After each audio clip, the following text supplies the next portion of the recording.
Welcome to Worse Than You with Mo Fry-Pasek. I'm Mo, and every week I'm asking today's funniest artists how they got their acts together. This show isn't about their best or most famous work. It's about their creative instincts, their politics and passions, and why they make their art. For season 1, we're headed to the Edinburgh Fringe Festival where I'm performing my play, Worse Than You. Edinburgh Fringe is the largest performance arts festival, and artists run their sets 20 plus times. Their shows evolve, they might get adapted afterwards, like Fleabag or Baby Reindeer. So I can't think of a better opportunity to talk about the creative process and what mediums, regardless of financial success, an artist would like to translate their work into, if at all. I'm starting this podcast because as an artist, I sometimes get really confused about the process, and I need help with permission to do what I want to do and to clarify how to do that. And so we're going to get really technical and really abstract because that's my whole deal. Even if you won't be at the festival, even if you won't ever see Worse Than You, which is so messed up, or any of my guest shows, I hope that this podcast will be a helpful companion on your own creative journey. For our premiere episode of Worse Than You, I want to bring you into my world. And to mark the occasion, I have invited to Kiki Chichi and talk with me, my best friend, creative collaborator, genius director of the play Worse Than You, Sudi Green. Sudi Green is an Emmy-nominated writer and comedian. She has written for Saturday Night Live, Shrill on Hulu, I Love That For You on Showtime, and numerous variety specials and award shows. Her on-screen credits include I Think You Should Leave, The Other Two, Girls, and Red Oaks. Ready, set, show.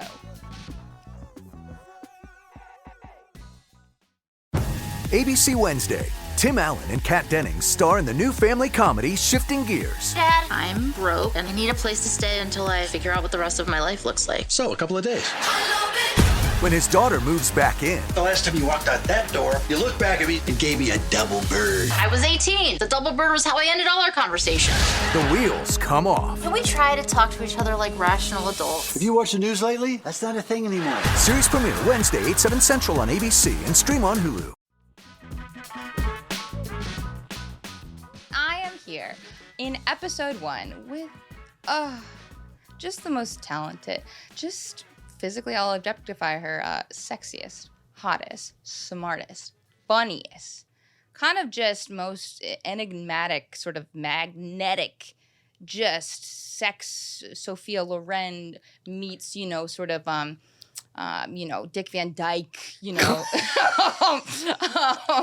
incredible woman. Sudi Green. Oh my God. If it isn't my little actrice, my little ballerina in the box twirling for me, my clay to be molded. Keep going. My statue to be beheld. Say that. I am the patron, and you, honey, And what? you're that damn fresco. Say the fuck that. It's the actrice, star of Worse Than You, Mo. Patron fresco, baby. Like, peas in Let's a talk pod. about it. Let's talk about the relationship because Let's it's talk giving about it. director and actor. You know when like Yorgos Lanthimos is like giving Sure, a speech, Of course. and they cut to Emma Stone in the audience, Oh, yeah. and she's like looking at him like he's like father and God. Well, I kind of like it better when it's like a cue that an editor knows there's been gossip, sort of like with Jennifer Lawrence, and it's like she was dating that one director, and they cut just like, ooh, is she feeling? And I would Yeah. like to create that ethos around us. So we should talk about our sexual history. Yeah. together. We've hooked and cooked. Honey, we fucking slurped and scooped. And by slurped and scooped, we mean Long-term gone on vacation platonic together, shared a bed every single time, and every time I wake up, this is something Mo and I do, which I think is important for people Yeah. listening to know, because I think This is that creative process. this is creative process, and this is kind of when you're working with a friend collaborator, Mhm. it's the kind of stuff that cross multiplies. I agree. When Mo and I are on vacation together, Which we do often. and one of us wakes up, we say the name of the city we're in. And Do you want to do it? yeah, you have to say it in a very specific way. Okay, so imagine, Mo, you're asleep. You're waking up. You can kind of see that I'm on my phone. Los Angeles! Los Angeles! Just like that. Just like that. You have to Just say like it that. like kind of like a baby, kind of like. What I'm gonna say is that this is what you can do when you're in. I'm gonna say it and I'm nervous. Edinburgh. And it's never Edinburgh. No, we know that. And we know that, and nobody say it like Nobody that. said And it. don't say Edinburgh. Oh. Don't say I that. actually didn't even think people were we saying know it's not that. We know, and we confidently say Edinburgh. And it feels natural in our mouths. Everyone goes, and And guess what? Scotland, 1 T sneaks up on you. oh my God, every time. Every time. I go, oh, thought you guys wanted more. You know, they feel like they want heft. Yeah. So, okay, back to the creator relationship, which is incredible. And like, again, we are on the rails. Every week, I ask my guests for a TLDR. Too long, didn't read. That means we synthesize and shorten what their piece is about, what their play is about, and bite-sized stuff, stuff you can send to Skimmy. skim. Skim. So I got it. Will you help me with that for us? Yes, but I will say that every time people ask me what the play is about, I answer, and then you say something completely Yeah, different. I actually don't think, I'll be really honest, I don't think we agree. I don't think we ever have, and I love that. I'm Okay, obsessed with that. perfect. Okay, Yeah, so yeah. you give your version, then I'll do mine. I think the play is about transactional moments or simple moments that can make you be present when we are constantly trying to make ourselves feel better, be better, do better, and in so doing, push people away because of our trauma. Wow. That was really good. Oh my God. I actually agree with you. Oh, we agree now? Yeah. I'm obsessed with this. What I love about Worse Than You too is that the main character, Jolie Klein, she relates to you in a certain way, but also there's things about her that are very different. And one of the major ways that she relates to you is that she's an actor trying to put on a show. Yeah. And we see her in different modes of her life where her past and the way that she is processing her past come up against her. I like that one. That was really good. Whoa, we're good Wait, at this. what the hell? What the It's almost freaking like heck? we've been working on this one thing Shut for the like a freaking fucking heck year. up, man. What the hell? And guess what? What? I'm in it too. Oh, baby. Can I tell you, that was one of the best moments when you're like, yeah, I'll do this. You were But like, I won't be in it at Edinburgh. You won't. We At Fringe. But your spirit is there. You spirit play will the be there. voice of the character. You know what I think is interesting is that I think when you say the name of the character, it makes me laugh because you and I have pushed back up against the name several times with each other. Who, Jolie? Yeah. Yeah. And I think it's interesting because as we have further developed it, Joe has gotten further and further away from me. Yeah, that's true. And In the beginning drafts, yes. it was your name. Yes. And I said to you, You said change it. Change it because, first of all, then it's a character. And I wasn't taking that permission. I was like, if it wasn't outside something I had experienced, I was like, well, I can't. And you're like, well, it's not. It's a character. Change the name. Yeah. That helped a lot. And it also allows you to just see it from a complete like bird's eye view. Now all of a sudden it's this entity, and like everything that we write, everything that we create is personal.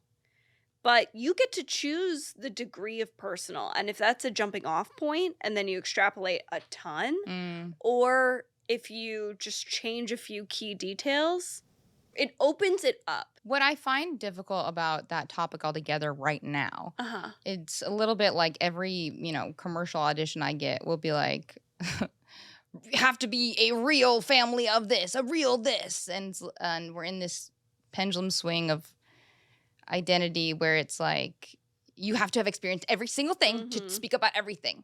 And then you don't want to have that nuanced conversation because then the people who are having it alongside you are like some white guy. It's like, yeah, I'd love to tell a black woman's story. And you're like, no, not you. Not like, you, yeah. But then at the same time, you have to be able to extrapolate beyond your own personal experience to tell a story. Well, that's the job of an artist. It is. Especially if you're doing something theatrical, you have to be able to write to experiences that are not yours. Yes. In this situation, kind of the kernel of everything feels truthful. It's a truthful kernel, a truthful seed at every point. And actually, that's interesting you bring that up. I think like about the industry, which is like, you know, even if you're like pitching a TV show, like you're supposed to start out by saying like, you know, since I was a little kid, I always wanted to go to space, which is why I wrote this alien show. It's like, you've never been to space. Like it's just, but I feel like what that is a lack of trust that somebody can just be like creative and perceptive enough to get it right. And a consistent lack of consideration for the stories of the people that they're telling who it's not their story. Right, exactly. And I'm not the person that we should really be worrying about not considering about other people's experience. So on Keke Palmer's podcast, she was talking to this woman who's a therapist. And Keke was saying to the therapist, well, like, you know, sometimes I wonder to myself, like, am I the one causing the damage? Yes. Am I the one hurting this person in their life? Like, am I creating a bad experience for them? And the therapist was like, Keke, I'm telling you, the people who are asking themselves those questions are never the ones causing trauma. You're so right. But I know I can speak on behalf of the beautiful, neurotic, traumatized, you know, neurodivergent community. And you say that and you go, oh no, if I'm asking, am I performing asking the question? Which is completely something out of the play. There's like a million moments. Now we've embraced it too in a way that I love, but like Mo will just go, this is how she writes too, is like she writes like having to say the thought that led to the thought that led to the thought that led to the thought. And now we've just embraced it where there's so many moments in the play where she goes, wait, did I do that? But then I did this, but this, da. I'm very glad we've embraced it because it's well, it's so funny when you do it. We've really made it funny because we had to weed through a lot. Like what people won't be able to appreciate is like we've had to weed through like, well, first of all, I think I've written, I mean, this is going to be sick, but altogether, probably about 400 pages of the play.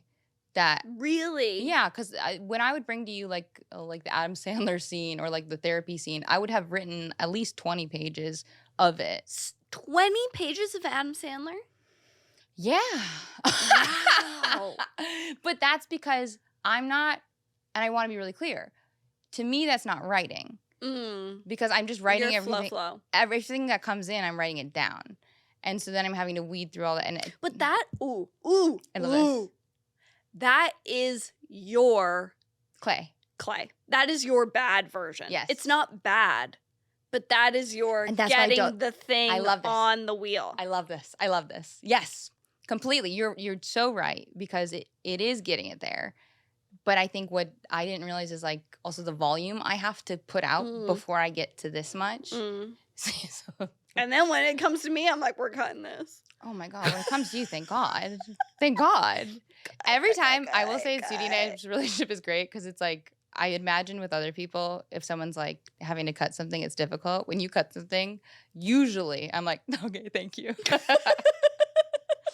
No, it is the clay. And I'm very excited to see what other people's clay is and what everybody's, you know, sort of kill your darling meets throw your shit on the pages. Yeah, because ours are both very different. Who wants to talk about a finished product? We all saw the finished product. Like, let's talk about...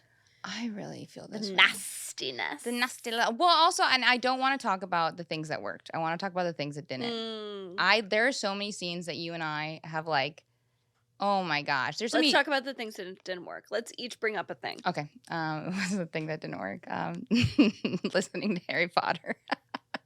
Because you never got the lip sync right. I had a lot of tech to work on.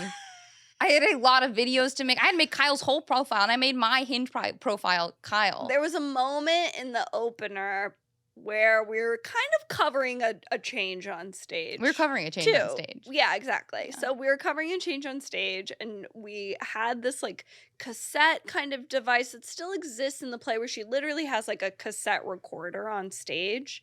And that was like more of a thing in previous versions. It's come back in an interesting way. Anyway, and she was like, well, why don't I listen to the Harry Potter? I think I was like, what would you do in this situation? You're like, listen to the Harry Potter audiobook. So it was a moment where Mo was like changing and she was like lip syncing to. It literally was, Master Porter must not go back to Hogwarts this year. I think we only did it like twice. No, we stage. only did it like twice. And the only reason it didn't work is because we did call it back, because I do think our audience is very queer, and we do have to acknowledge, it's like, well, Harry Potter is... You think that's why people got tight buttholes because of JK? I do. I actually really do. Interesting. I think because it was too early. I think we didn't know you never got the lip sync right. I think you're a bitch.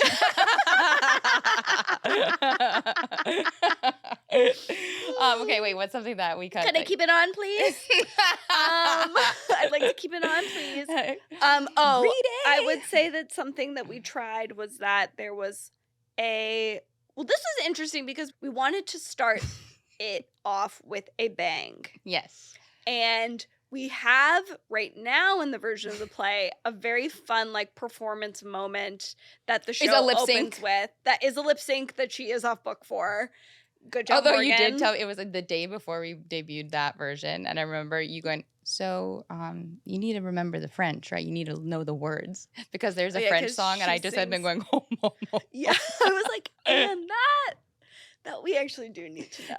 Yeah. Okay, sorry. Anyway, so in the older version, it was a very convoluted kind of like burlesque moment of like she's rehearsing the play within a play in her room, and she's gonna come out to like, you know, New Order, but how much of it is a good performance and how much of it is like her rehearsing? And I think the audience was just like, too many questions. It was not a strong opener. And that was that was in a lot of versions of the play. A lot of people that I really respect only know that version of the play, and it makes me sick. We had a smoke machine. That part was sexy. That part was cool. We got good pictures from it, which we still do use. We got good pictures, and let me tell you, a lot of people came to the play because they were like, maybe I'll see that, and that's fine. I don't care why you come. I think that our play does have like a lot of like visually fun moments, which I think is cool. Yeah, there's a full Rorschach penis on the screen.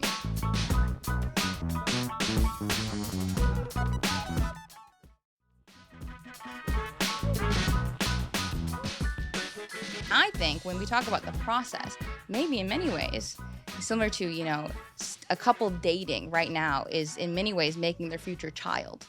That's you and I. That's us. In our creative. I agree. I think every moment we have together is building towards something we make and put into the play.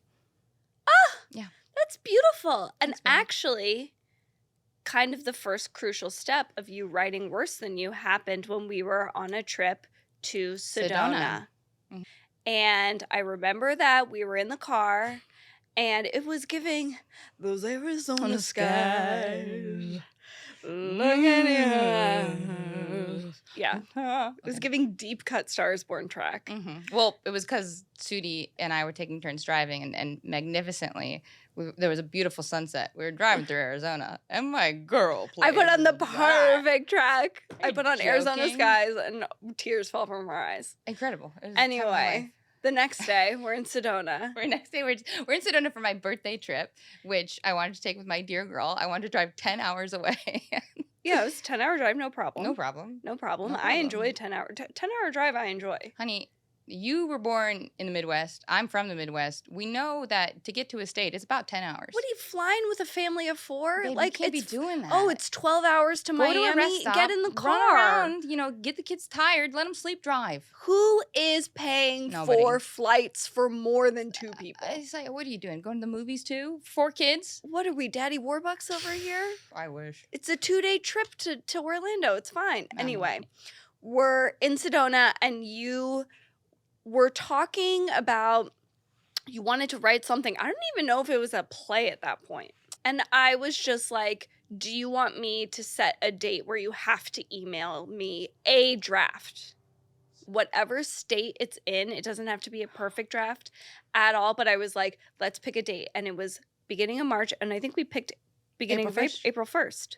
And this was April 1st of 2023. So not that long ago. It was an incredible dominant thing you said to me though, because I remember when the hot air balloons. I remember exactly where we were driving. There was all these hot air balloons in Arizona, which I would never do that.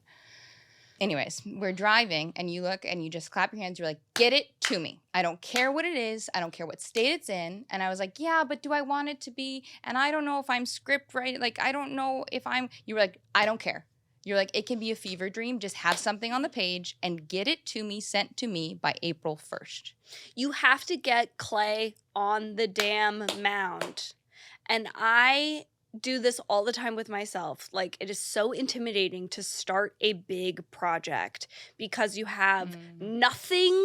You literally start with nothing, a blank page, or whatever.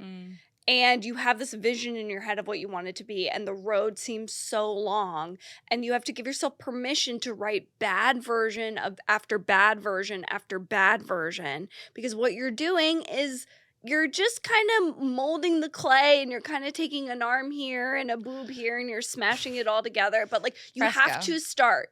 Well, here's my thing, and I think that actually that mentality tripped me up a little bit because maybe as a perfectionist or a literal princess, someone who processes things literally, as Sudi has deemed it, literal princess, I used to get really confused when people were like, write something bad. It's gonna, like, you know, just get it on the page. And I agree with it now that I've gone through that experience 100%. But it felt a little murky to me because I will be honest, when I got done with every single draft, it has not been bad to me. It has been incredible to me. It is incredible for exactly what it is. And so this idea, I kind of was like, oh, well, I really like this. Maybe then it's not good. And that's maybe interesting. Do you know what I mean? Yeah. See, like, that's interesting that that's your process. And I think that that makes a lot of sense.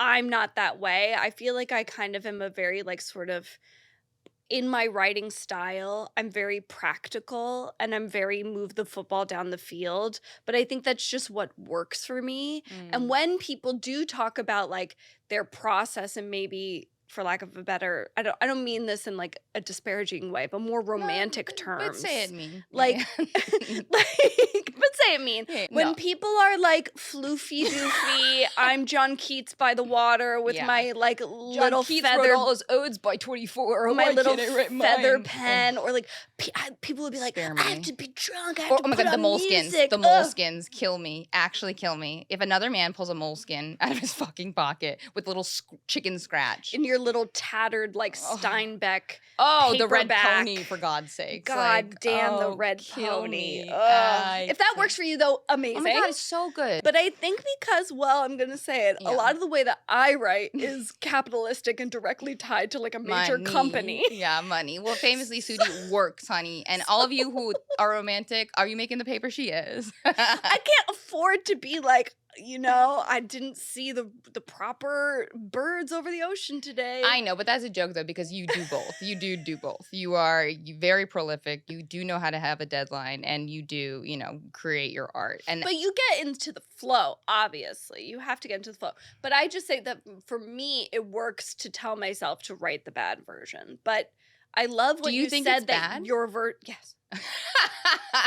Yes. But I'm literally like not writing like proper sentences. Like if the thing that somebody has to get forward is like, I'm angry at the last thing you did, I will literally write, I'm angry at you because, and then later I'll go in and I'll make it a good line. Oh, so you straight up 5-paragraph essay this shit. You outline even dialogue with holder dialogue. Yeah. Wow. Because it's easier for me to see the scene already on the page and then go back and judge. Wow. Then that's very different than just shitty writing. I think that's a very interesting. But that's what I mean when I mean shitty writing. I didn't know that. I didn't know that's what you meant. Yeah. That's incredible, because what it sounds like to me is you're building foundations and framing in each scene, and then going back and giving it detail. And it's, you know what I mean? And like, it's the same way when you're painting, you get shape down, you get color down, and then you go in with the details. And to me, still though, that's not shitty. It's a necessary component. Because to me, again, I think what you're saying, that is such a crucial part and such an interesting approach to getting the first hack done. Do you know what I mean? But what was your process in, because I would say also that was my process in directing, was that we were preening and perfecting, but what was your process in the writing? My process in the writing? Because I know what you sent me. I don't know what you were doing. You were sitting by the water with your pens. So I and literally your was, and then I saw a Moleskine. hawk kill a bunch of baby squirrels. Remember this? This is awful. This is awful. I am the like, romantic. Here's my thing. The difference, and I feel very comfortable absolutely eviscerating sort of the, entitled male, writing bro because. Oh, yeah. Who's like, I must be in my tower. And it's like, bro, you have kids. Your kids know how to read. That's exactly it. That's exactly it. Because here's my thing. I am not putting like it on anybody else. Yeah. I'm not actually performing that and saying like, don't you think I'm interesting? And anybody who's like, oh, you're not being very nice. It's like, no, if there's somebody who is like that and also gets it done, go off. I'm obsessed. I love that. I listen to, Tarantino's podcast. I love this shit.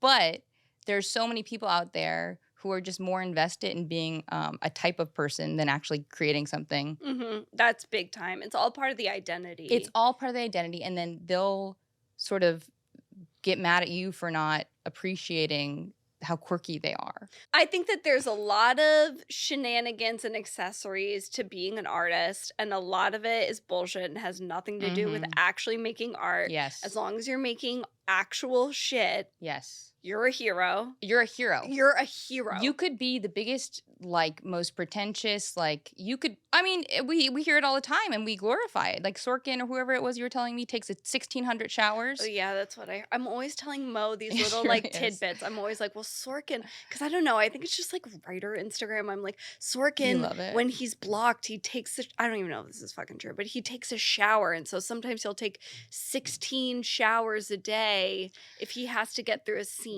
But here's where I take issue with those things, is that we glorify it because it's Sorkin, but then when somebody who's an artist who may be magnificent has a process, we kind of don't give them permission to do that. So true. He's doing it because he physically wants to do something to feel a type of way. That's his own process.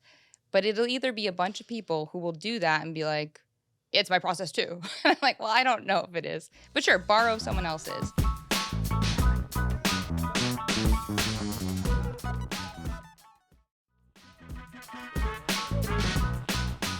What I really appreciate about you, Mo. Thank you, baby. Already. So I think that you're very equal parts instinctual, needs to feel good in your gut. Like, you're not really, and I think this is a good thing, I'm going to make it work person. No.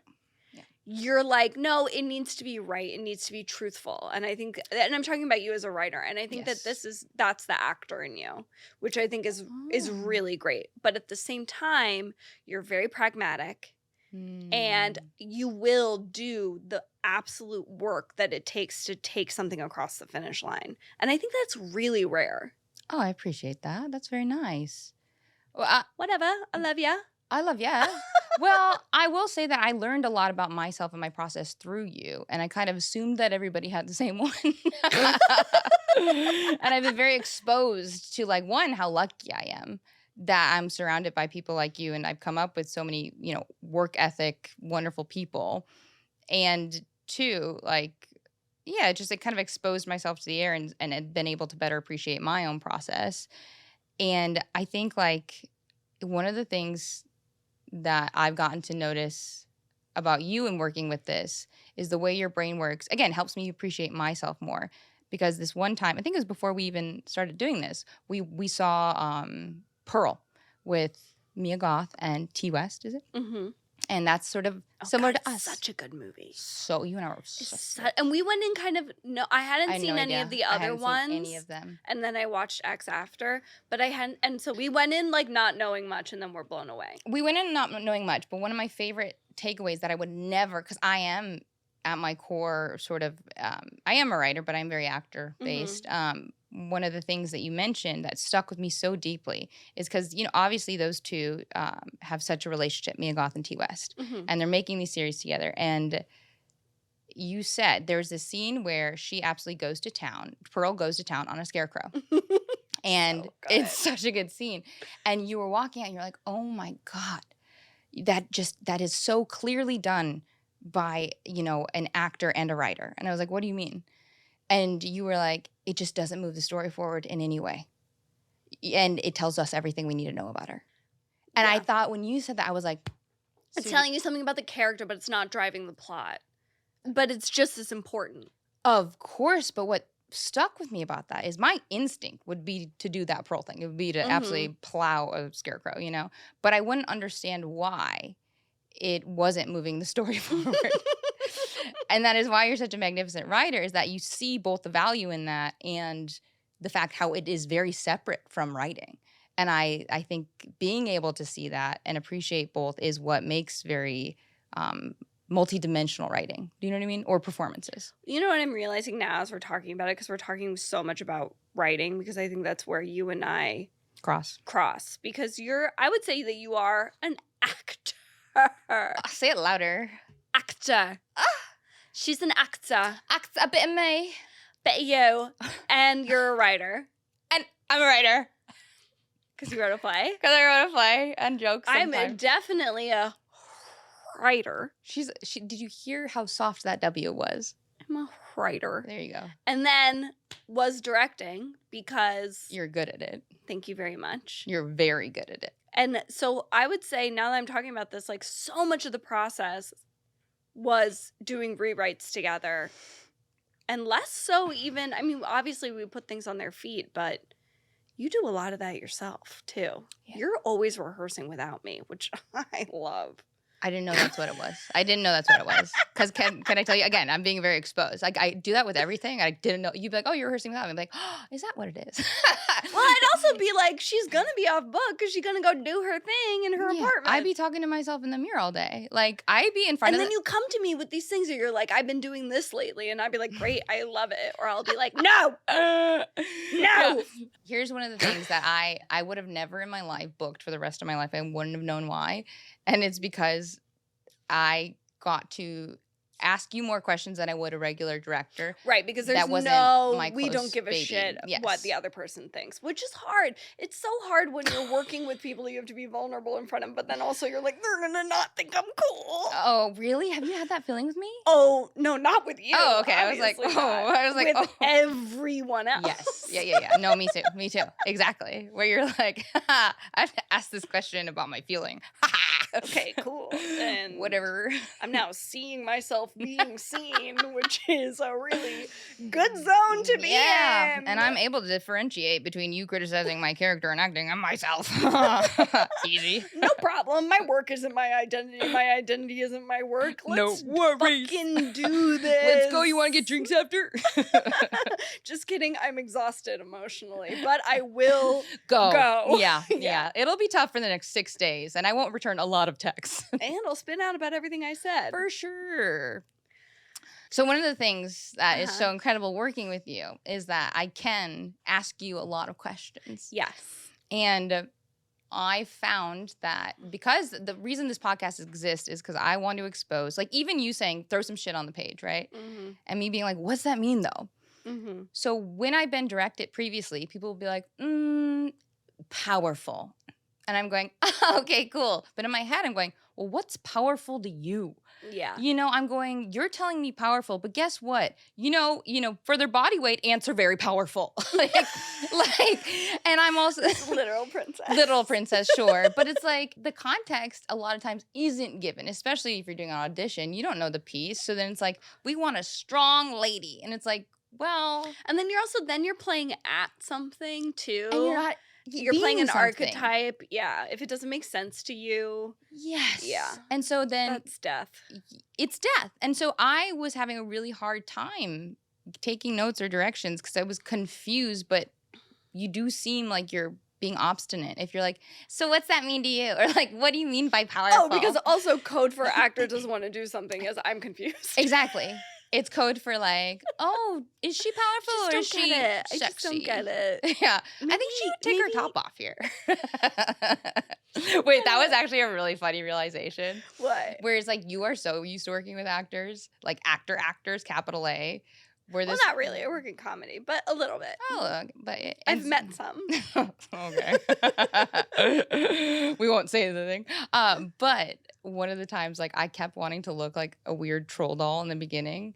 And you're like, oh, you can look sexy. Or I was like, no, I want it to look weird. You're like, oh, I thought you just want it to look good. I was like, no, I thought I looked weird. And you were like, no, this is sexy. What's wrong with you? Oh, yeah, because I thought that you just weren't, I thought that you were failing at being sexy. Yes. And there's a lot of moments like that. You know what I always think about was like, there was this one scene where Mo has to address, she kind of Jolie breaks the fourth wall. Yes.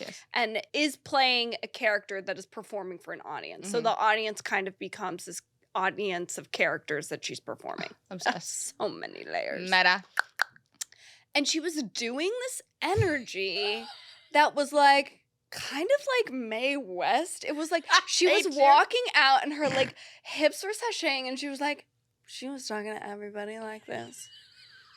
And she was giving this kind of thing. And I was like trying to get around it.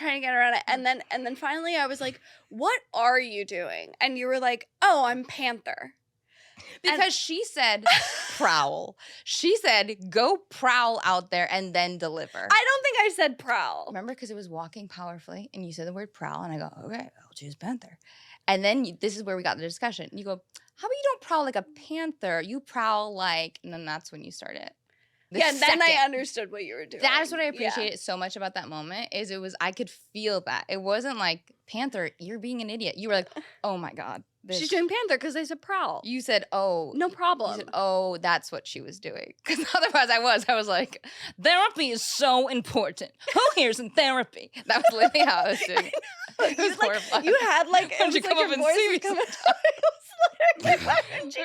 I did. It was giving like the bad Catwomans. Oh my God. It is 100% giving bad Catwoman. It's giving. Not the good it's ones. giving, and we know who the good ones are. Well, we actually shouldn't say it because we could get in deep trouble. I'm not saying anything. I'm just saying that there are good Catwomans, and they're not that I'm just saying to put some women are Catwoman bad. against Catwomen. I'm just saying girls sometimes aren't. It's like easy to hang out with guys. And who knows? It could have been the director who was a man. Boy. Here's my thing. I'm such also like a good athlete, a little like coachable, where it's like you said prowl. I was like, yeah, no problem. Even though objectively, if I had stepped back for a second, I might have said, this isn't the energy that should be here. Now, I want to go back to something that you said, and it brings up a question in my mind, which is how many people at Edinburgh do you think are going to be D1 college volleyball players? Okay, well, I do have to clarify that I only played D1 for a year because the NCAA is very unethical and I quit. Okay, no problem. No problem. Little princess. Can't say it. Can't possibly say I was that. How many do I think? 3. Yeah. Probably I think 3. that's probably good. I think it's so funny because, you know, with this performance, I have to do 25 shows. A lot of people have a lot of opinions about how that's going to affect me.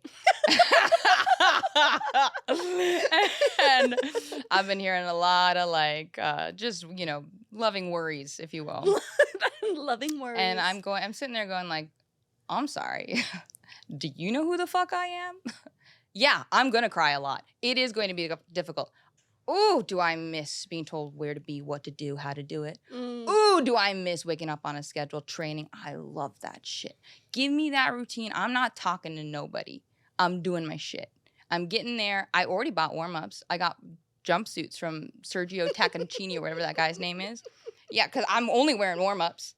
Because you're in go mode. I'm in go mode, baby. Simone Biles. I love that feeling so much. I can't wait. I love that you're going to tap into that. You know, Simone Biles is going to be doing her thing not too far away. Oh, should I call her? In Paris. Should I call her? And you're going to be, call her up. She's got time to talk. Hey, I used to play sports. Let's talk. She's got time to talk. I used to play sports, and I'm tall, so people ask me about it all the time. It's the Olympics of theater. Yeah, so we heard. We heard, and I agree. So we end every episode with my favorite segment called Thank You for Holding My Poems, which is a story born of Sudi Green and me, and I love it very deeply. And I think this week's poem that we are going to take away and hold with us is maybe the story of Thank You for Holding Our Poems. And in future episodes, I can't wait for my guests to talk about a moment that really touched them or meant something to them that they hold deeply in their heart. But would we like to discuss Thank You for Holding My Poems? Yes. So who is the poet? Anna Akhmatova. She's a Russian poet, and yeah, I'm gonna cry. Okay, so Mo told me the story about this Russian poet whose poems were illegal and banned at some point. And so she gave all of her friends each a poem to memorize. And so they would hold her poems because they couldn't be written down. Each edit. But she would have a different friend have a different edit of the same poem. And so now when one of us has a story, something goes down, we say afterwards, thank you for holding my poem. Thank you for holding my poem. And what I'll say, to me, that story also embodies the genius of Sudi Green because she is so funny and so emotional. Because I, over a margarita, told her this story. She called it the Gutenberg system because of the printing press. And I started crying because I just thought it was so beautiful that, you know, how vulnerable to say, hey, here's my art and it's unfinished and not good. And it felt like what I was doing for you, of being like, here's a script. I don't think it's very good. It's an edit. Can you hold this? Can you help it? And I thought it was, I cried. We were in Venice. I was crying, telling the story. Months go by. We're walking on a strike, chi-chiing about something. I remember a small story about, something with Sudi. In the midst of conversation with another friend, she goes, oh, yeah, thank you for holding my poems. Anyways, and I go, it's not like something we created. It was all Sudi. And it was like she had synthesized that whole experience. And you gotta hold somebody's poems. You gotta remember your friends' dumb shit that happens to them. Their stupid stories. Their beautiful dumb stories. Edits that don't mean anything. Their heartbreaks. You gotta remember those the things that mean the most, the things that mean the littlest. Hold their poems. And by the way, a poem can be a traumatic event, and it can also be like if you're passing a parasite. And if you shit your pants in London. Exactly. Well, I didn't shit my pants. I made it. It was just a situation afterwards. And I did pass a parasite. How are you feeling? I love you. Heading into the fringe, Mo. Parasite free, baby. She's parasite free. I just want to say, you were going to Bonnie, Scotland. on Bonnie. I can't go, which is heartbreaking. I'm devastated. But I am so proud of you. I can't believe that when you were like, hey, I'm going to send you something. Well, I told you to send me something. I love rewriting the story when you're like, hey, bitch. I love when I said April 1st, it has to be in my inbox. And that we're going to Fringe. Honey. It's crazy. This is our baby. This is our baby. She's changed. She's grown. Be bossy to your friends. Oh. Well, yeah. Well, if you're good at it. That's you being bossy, not being bossy. Be bossy to your friends if you're good at being bossy. Don't boss me around unless you're Sudi Green, because she's good at it. Morgan. I love you, baby. I love you. And we love you, viewer, friend, listener. You're perfect. I'm obsessed with you. Worse Than You with Mo Fry Pasick is hosted by me, Mo Fry Pasick. You can learn more about this week's guest and the Worse Than You team by checking out the show and episode copy. It's on your phone, the thing you are touching so often. Sanitize it, my God. For more on our journey to the Fringe and to buy tickets to Worse Than You, the stage play, which, excuse me, let's do that, head to worsethanYouPlay.com and make sure to follow us on Instagram. I know you're scrolling constantly, and, well, it's the least you could do.